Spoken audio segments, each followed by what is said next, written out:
টানা 4 দিন কমার পর আজ মঙ্গলবার দেশের মুদ্রা বাজারে ডলারের দাম বেড়েছে। চলতি মাসে গতকাল সোমবার পর্যন্ত ডলারের দাম কমেছে। এরপর আজ একদিনেই ডলারের দাম বেড়েছে 1 টাকা 40 পয়সা।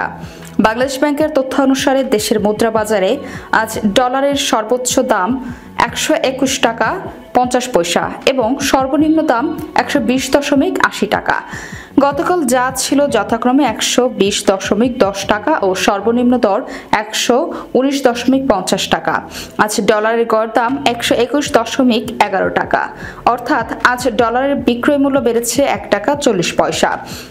দেশে প্রবাসী আয়ের প্রবাহ ও রপ্তানি আয় বাড়লেও ডলারের চাহিদা কমেছে, ফলে মার্কিন ডলারের দাম টাকার তুলনায় কমতে শুরু করেছিল। এই পরিস্থিতিতে ডলারের দাম ধরে রাখতে নিলামের মাধ্যমে বাণিজ্যিক ব্যাংক থেকে ডলার কিনেছে বাংলাদেশ ব্যাংক। গত রোববার এই প্রক্রিয়ায় 17 কোটি 10 লাখ মার্কিন ডলার কিনেছে বাংলাদেশ ব্যাংক। কেন্দ্রীয় ব্যাংক সূত্রে এই তথ্য জানা গেছে। কেন্দ্রীয় ব্যাংক ডলার কেনার কারণে ডলারের মূল্য হ্রাসের ধারা থেমেছে বলে ধারণা করছে বাজার সংশ্লিষ্ট ব্যক্তিরা। তবে এ কদিন ডলারের দাম কমার প্রভাব খোলা বাজারে দেখা যায়নি। সেখানে আগের দামই ডলারের কেনাবেচা হয়েছে। ডলারের দাম কমায় আমদানিতে স্বস্তি থাকলেও রপ্তানি ও প্রবাসী আয়ের সংখ্যা থাকে। সে বিবেচনায় বাংলাদেশ ব্যাংক বাজার থেকে প্রথমবারের মতো নিলামে 17 কোটি ডলার কিনেছে। বাংলাদেশে যে প্রায় 3 বছর ধরে উচ্চ মূল্যস্ফীতির চাপে সাধারণ মানুষের ভোগান্তি বাড়ছে, তার অন্যতম কারণ ডলারের উচ্চ দাম। ডলারের দাম কমা মূল্যস্ফীতি নিয়ন্ত্রণে সহায়ক। অন্তর্বর্তী সরকারের অন্যতম লক্ষ্য হচ্ছে মূল্যস্ফীতি নিয়ন্ত্রণ।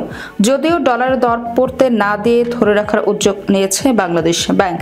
মূল্যস্ফীতি নিয়ন্ত্রিত কেন্দ্রীয় ব্যাংকের অন্যতম লক্ষ্য হল ডলারের দাম ধরে রাখতে সংস্থাটি বাণিজ্যিক ব্যাংক থেকে নিলামে ডলার কিনেছে। জানা গেছে প্রবাসী আয় প্রবাহ বাড়ছে, সে সঙ্গে ব্যবসা বাণিজ্যে এক ধরনের স্থবিরতা বিরাজ করছে। আমদানিতে গতি নেই, এলসি খোলার হারও কমছে। ব্যাংকগুলোর ডলার চাহিদা উল্লেখযোগ্যভাবে কমে গেছে। অনেক ব্যাংক এখন ডলার ধরে রাখতে না চেয়ে বরং বিক্রি করে দিতে চাইছে। আমদানি এলসি কমে যাওয়া এবং প্রবাসী আয় ও রপ্তানি আয় বৃদ্ধির ফলে বাজারে ডলারের সরবরাহ বেড়েছে বলে মনে করছেন ব্যাংকাররা।